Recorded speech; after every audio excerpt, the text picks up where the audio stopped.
राधे राधे महाराज जी। महाराज जी कहते हैं कि मानव जन्म दुर्लभ है और कई सत्कर्मों का फल है, फिर मानव योनि के बाद जन्म मृत्यु के चक्कर से निकल जाएं और परम धाम में चले जाएं, एक विरोधाभास तो नहीं है महाराज जी? कैसा विरोधाभास है? इनका भाव है कि अगर इतना ही दुर्लभ है इधर ही होना चाहिए, फिर ये आगे का दुर्लभ क्यों है ये तो बात समझो ना।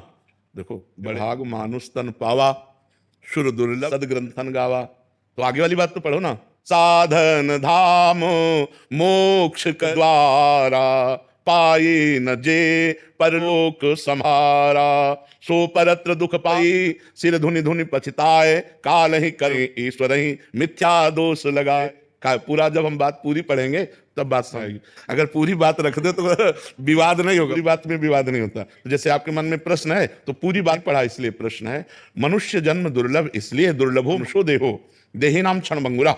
ये मनुष्य शरीर लेकिन एक क्षण में नष्ट हो जाने वाला है। तत्रापि दुर्लभम मन्येत वैकुंठ दर्शनम, भगवान का दर्शन, भगवान के प्राण प्रेमियों का सानिध्य, ये इसकी दुर्लभता है। मनुष्य के सत्संग करेंगे, मनुष्य बनकर साधना करेंगे जिससे हमें भगवान की प्राप्ति हो। मनुष्य देह दुर्लभ है क्योंकि इससे भगवत प्राप्त होती है, इसलिए दुर्लभ है। अगर भगवत प्राप्त नहीं तो गोस्वामी तुलसीदास जी लिख रहे हैं, हरि भगति हृदय ही आनी, जीवित समान ते प्राणी। बोले जिनके हृदय में भगवान की भक्ति नहीं, अच्छे आचरण नहीं, परोपकार नहीं, ऐसे लोग मुड़ टहल रहे हैं, जीते जी मुर्दे के समान अपने हैं।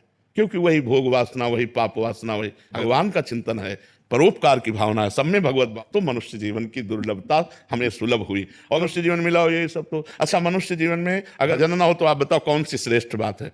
तो अगर वही मैथुन, वही आहार, वही निद्रा, वही सांसारिक भोग, तो वह जो अपने रबड़ी खाने में सुख का करते हैं ना, पशु पक्षी और जो जीव जंतु हैं वो अपने आहार में वैसे सुख का अनुभव करते हैं। जो हम अपने परिवार में गृहस्थ धर्म का भोग करके सुख लेते हैं, वो अपने पशु पक्षी भी मैथुन करके वैसे सुख लेते हैं। जितना हमें अपने बच्चों से उतने पशु पक्षी को भी प्यार है। जैसे हम गद्दे में सोते हैं वो कीचड़ मस्त आनंद से पैर फैला के सोते। अंतर क्या रह गया? अंतर भगवान का वो भजन नहीं कर सकते, वो दिव्य साधना नहीं सकते। साधना करने के लिए साधन धाम मोक्ष कर द्वारा, पाए न जे परलोक संभाल। ये परलोक संभालने के लिए, ये भगवान को प्राप्त करने के लिए, इसलिए देव दुर्लभ देही कही गई। समझ पा रहे हो आप?